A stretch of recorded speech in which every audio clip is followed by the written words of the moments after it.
എല്ലാവർക്കും നമസ്കാരം. ഞാൻ നിങ്ങളുടെ സ്വന്തം അജൽ മാഷാണ്.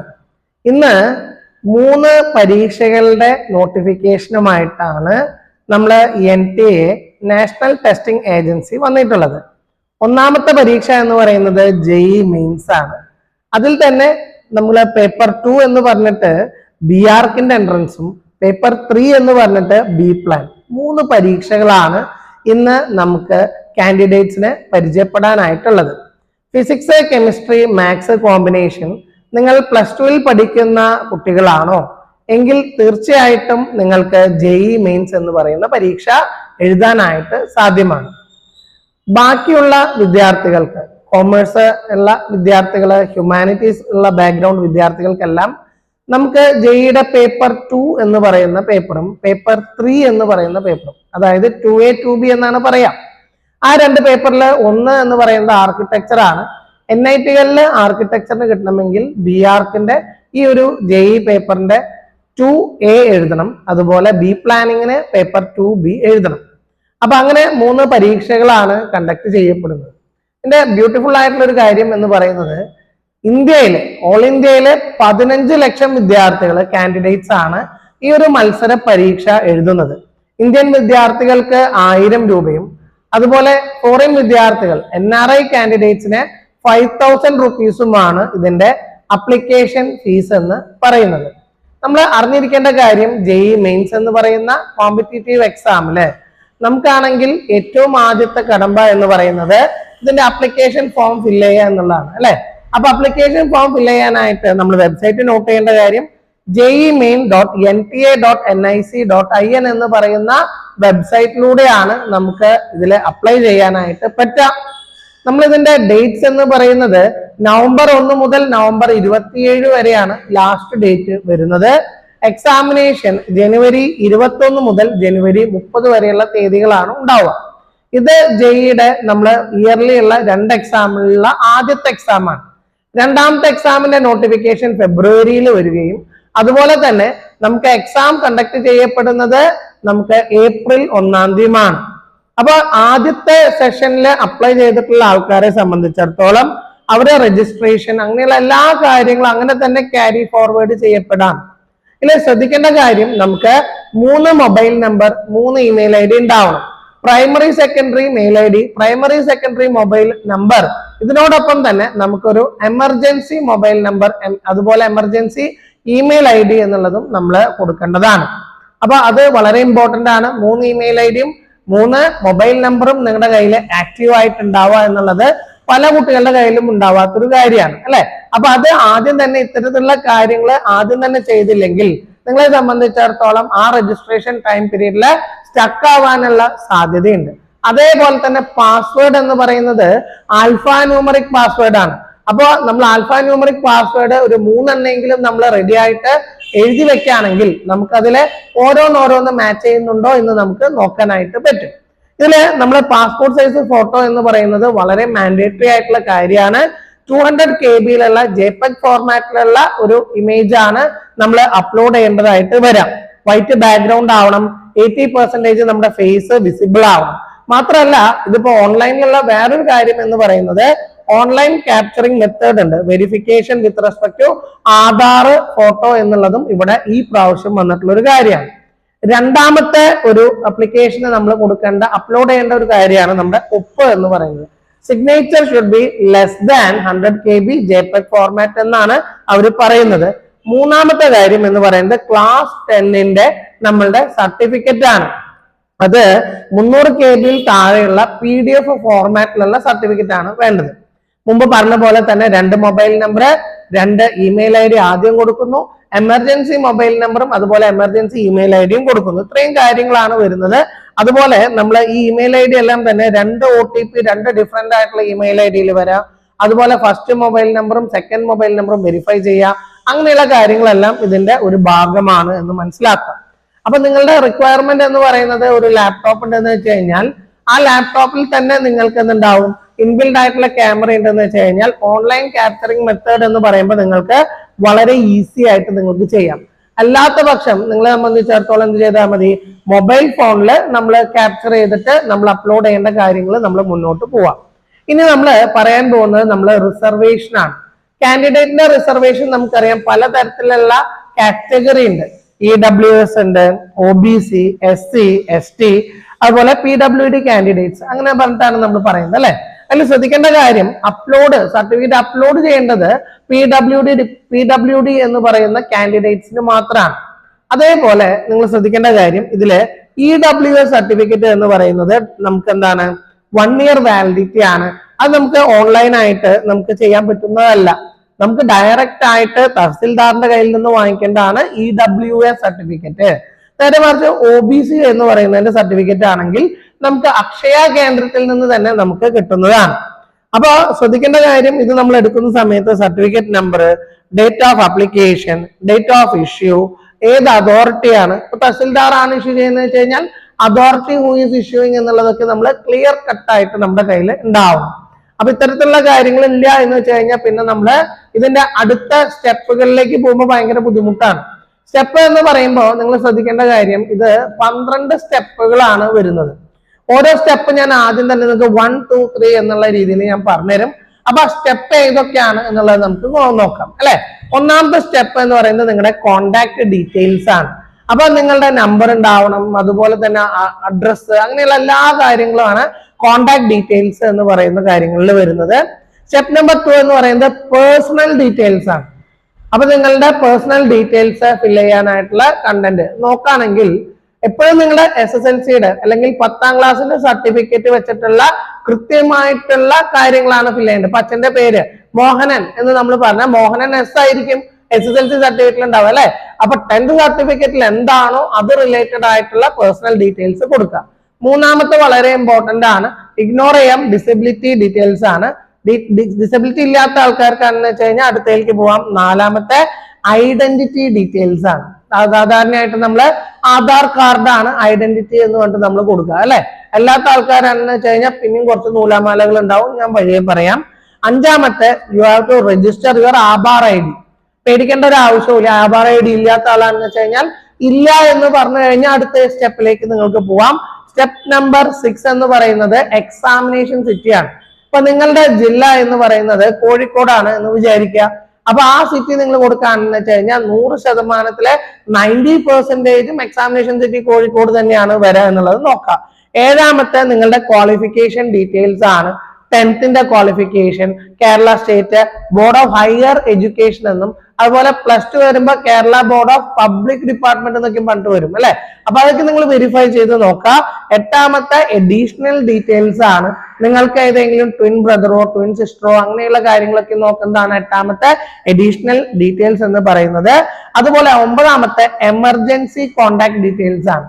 അപ്പൊ ഞാൻ മുമ്പ് പറഞ്ഞു നിങ്ങളുടെ എമർജൻസി ആയിട്ടുള്ള ഒരു മൊബൈൽ നമ്പർ, അതുപോലെ തന്നെ എമർജൻസി ആയിട്ടുള്ള 3ാമത്തെ ഒരു മെയിൽ ID നിങ്ങളുടെ കയ്യിൽ ഉണ്ടാവുക.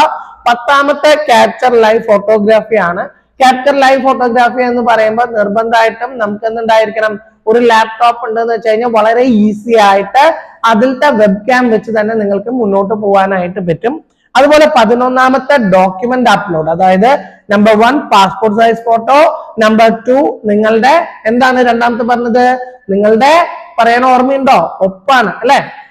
അപ്പോ 3ാമത്തെ കാര്യമാണ് നിങ്ങളുടെ 10ാം ക്ലാസ്സിലത്തെ നിങ്ങളുടെ സർട്ടിഫിക്കറ്റ്. അപ്പൊ ഇങ്ങനെയുള്ള എല്ലാ കാര്യങ്ങളും നിങ്ങളുടെ കയ്യിൽ ഉണ്ടാവണം. അതുപോലെ തന്നെ 12ാമത്തെ ഫൈനൽ സബ്മിഷൻ ആണ്. അതുവരെ കഴിഞ്ഞു കഴിഞ്ഞാൽ ക്ലിയർ ആയി. അപ്പൊ പറയാനുള്ള ആദ്യത്തെ കാര്യം എന്ന് പറയുന്നത് നിങ്ങളുടെ ആധാർ നമ്പർ നിങ്ങളുടെ കയ്യിൽ ഉണ്ടാവണം, ആധാർ കാർഡ് നിങ്ങളുടെ കയ്യിൽ ഉണ്ടാവണം. അപ്പൊ അങ്ങനെയാണെന്ന് വെച്ച് കഴിഞ്ഞിട്ടുണ്ടെങ്കിൽ നിങ്ങൾക്ക് ഡയറക്റ്റ് ആയിട്ട് വേറെ ഒരു പരിപാടിയൊന്നുമില്ല. അല്ല എന്ന് വെച്ച് കഴിഞ്ഞാൽ വേറെ 3 ചാൻസസ് ഉണ്ട്. അവിടേക്കുള്ള പ്രശ്നം എന്ന് പറയുന്നത് നിങ്ങൾ അഫിഡവിറ്റ് നമ്മൾ അവിടെ കൊടുക്കേണ്ടി വരും. ഒരു എക്സാമ്പിൾ പറയുന്നത് ഡിജി ലോക്കർ നിങ്ങൾക്ക് കൊടുക്കാം. അതുപോലെ തന്നെ നിങ്ങളെ സംബന്ധിച്ചിടത്തോളം പാൻ കാർഡോ പാസ്പോർട്ടോ അങ്ങനെ എന്ത് വേണമെങ്കിലും കൊടുക്കാം. പക്ഷെ എന്തുണ്ടാവും, നിങ്ങളുടെ അഫിഡവിറ്റ് ഒപ്പിട്ട് കൊടുക്കേണ്ടതായിട്ട് വരും. ആധാർ ID ഉണ്ട് ഇല്ല എന്നുള്ളതിലൊന്നും പേടിക്കേണ്ട ആവശ്യമില്ല. ഇല്ല എന്ന് വെച്ചാൽ നോ പറഞ്ഞിട്ട് അതൊരു നോട്ട് നെസസറി ഐറ്റം ആയിട്ട് നോക്കുക. പല ആൾക്കാരും ചോദിക്കുക എന്റെ ആധാർ ID എന്താ, അതില്ലല്ലോ എന്നുള്ള രീതിയിൽ പേടിക്കേണ്ട ആവശ്യമില്ല. പിന്നെ ശ്രദ്ധിക്കേണ്ട ഒരു കാര്യമാണ്, പിള്ളേര് ചോദിക്കുന്ന ഒരു കാര്യമാണ്, IIT-യിലെ ആർക്കിടെക്ചർ എനിക്ക് കിട്ടണം, അതിന് എനിക്ക് എന്ത് ചെയ്താൽ മതി, BArch എന്ന് പറയുന്ന പേപ്പർ 2A മതിയോ എന്ന് ചോദിക്കും. ഒരിക്കലും അല്ല, NIT-കളിലാണ് നിങ്ങൾ പേപ്പർ 2A എന്ന് പറഞ്ഞിട്ടുള്ള പേപ്പർ എഴുതാനായിട്ട് പറ്റുള്ളൂ. IIT-ലാണെങ്കിൽ JEE മെയിൻ എന്ന് പറയുന്ന ഒന്നാമത്തെ പേപ്പർ തന്നെ നിങ്ങൾ എഴുതണം എന്നുള്ളത് നിർബന്ധമാണ്. എക്സാം സിറ്റി ഞാൻ പറഞ്ഞു 4 ഡിഫറെന്റ് സിറ്റീസിന്റെ 4 ഡിഫറെന്റ് സിറ്റി എന്ന് പറയുന്നത് സെയിം സിറ്റി ചിലവർ വെച്ച് കഴിഞ്ഞാൽ നമുക്ക് അടുത്ത സെക്ഷനിലേക്ക് പോകാൻ പറ്റില്ല. ഒരേ സിറ്റി കൊടുക്കാതിരിക്കുക, 4 ഡിഫറെന്റ് സിറ്റി നിങ്ങൾ കൊടുക്കുക. ജനുവരി 1ാമത്തെ ആഴ്ച ആവുമ്പോൾ തന്നെ നിങ്ങൾക്ക് എക്സാമിനേഷൻ സിറ്റി ഏതാണ് എന്നുള്ളത് നിങ്ങൾക്ക് കിട്ടും.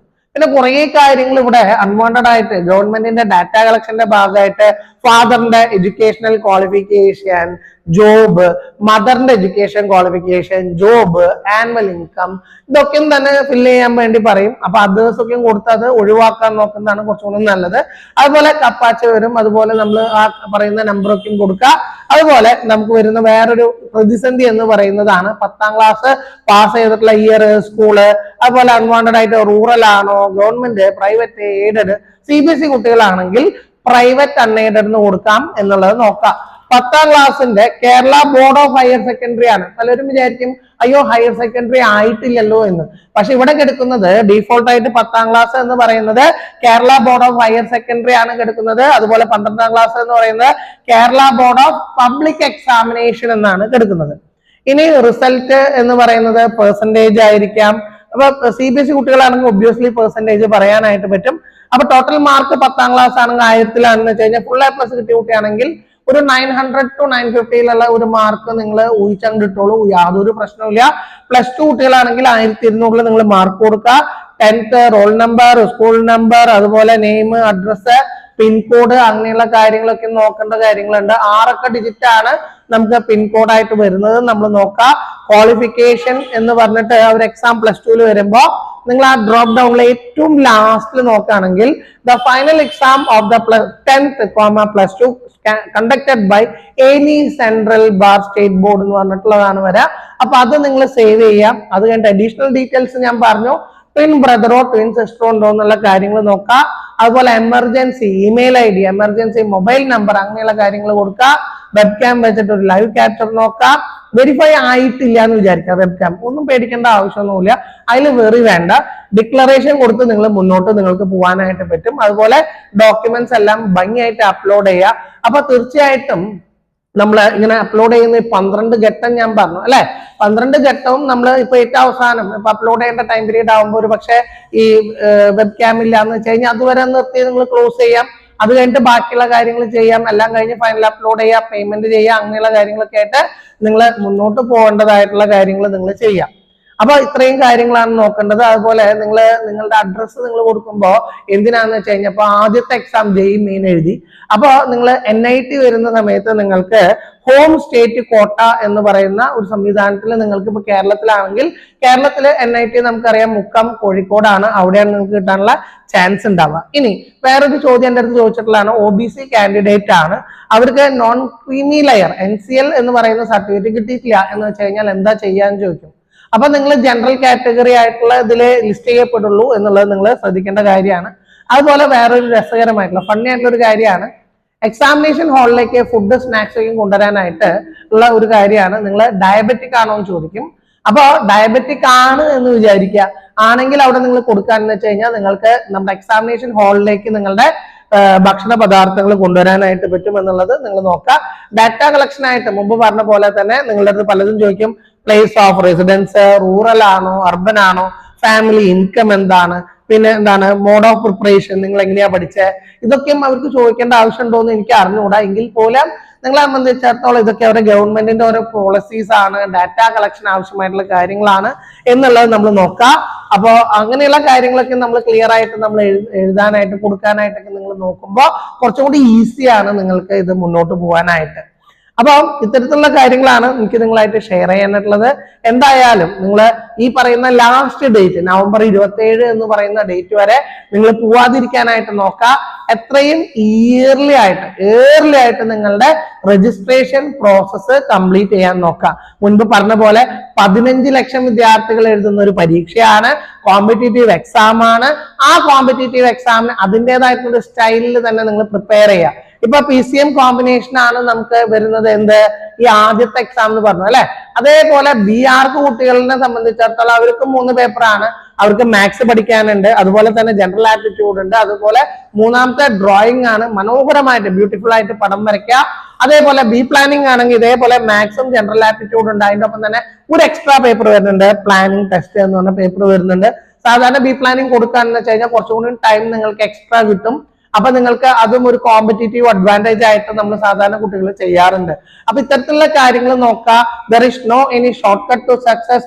നല്ല രീതിയിൽ പഠിക്കുക, സ്വന്തമായിട്ടുള്ള ഒരു ആത്മവിശ്വാസം ഉണ്ടാക്കുക. അറിയാലോ, നമ്മളെ സംബന്ധിച്ചിടത്തോളം ടൈം പീരീഡ് നോക്കുകയാണെങ്കിൽ ഡിസംബറിലെ ഒരു 11-ാം തീയതി 12-ാം തീയതി ആകുമ്പോൾ ക്രിസ്മസ് പരീക്ഷ വരാൻ പോവാണ്. അത് കഴിഞ്ഞ് കഴിഞ്ഞാൽ ക്രിസ്മസിന്റെ വെക്കേഷൻ വരും. ആ വെക്കേഷൻ ടൈമിൽ വെറുതെ ജിംഗിൾ ബെൽ എന്ന് പറഞ്ഞിരുന്നു കഴിഞ്ഞാൽ നിങ്ങളുടെ ഈ വർഷം തന്നെ കാലിയാവും. അത് കഴിഞ്ഞ് നമുക്ക് ജനുവരി 2-ാം തീയതി മന്നൻ ജയന്തി എന്ന് പറയുന്നത് കഴിയുമ്പോൾ അടുത്ത ഡേറ്റിലാണ് നിങ്ങളുടെ ക്ലാസ് റീ ഓപ്പൺ ചെയ്യുക. അപ്പൊ ഹാപ്പി എക്സ്മസ് പറഞ്ഞ് ഹാപ്പി ന്യൂ ഇയർ എന്നൊക്കെ പാടിയിരുന്നു കഴിഞ്ഞാൽ നമ്മുടെ പഠിപ്പാവില്ല. പിന്നെ പ്ലസ് ടു കുട്ടികളെ സംബന്ധിച്ചിടത്തോളം ലാബ് എക്സാം വരാൻ പോവാണ്.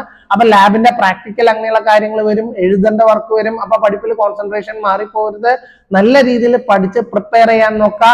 നിങ്ങളുടെ ഭാവിയാണ്, നിങ്ങളാണ് സുരക്ഷിതമാക്കി വെക്കേണ്ടത് എന്നുള്ള ആ ഒരു തലച്ചോറിലുള്ള ഒരു ചെറിയൊരു നമ്മൾ പറയില്ലേ, നമുക്ക് വേണ്ടതായിട്ടുള്ള ഒരു സെൽഫ് റിയലൈസേഷൻ ഉണ്ടാവണം. അതുപോലെ കോമൺ സെൻസ് ഉണ്ടാവണം. The sense that is not so common എന്ന് നമ്മൾ പറയും അല്ലെ. അപ്പൊ തീർച്ചയായിട്ടും എല്ലാവരും പ്രിപ്പയർ ചെയ്യുക, നല്ല രീതിയിൽ പഠിക്കുക. എന്തെങ്കിലും തരത്തിൽ നിങ്ങളെ മൂഡ് സ്വിങ്സ് ഉണ്ടാവാന്ന് വെച്ച് കഴിഞ്ഞാൽ ഒരു കൗൺസിലിംഗ് ആവശ്യമുണ്ടെങ്കിൽ എന്നെ നിങ്ങൾക്ക് കോൺടാക്ട് ചെയ്യാം. എന്റെ കോൺടാക്ട് നമ്പർ പേഴ്സണൽ നമ്പർ ആണ് 9188142143 142 143.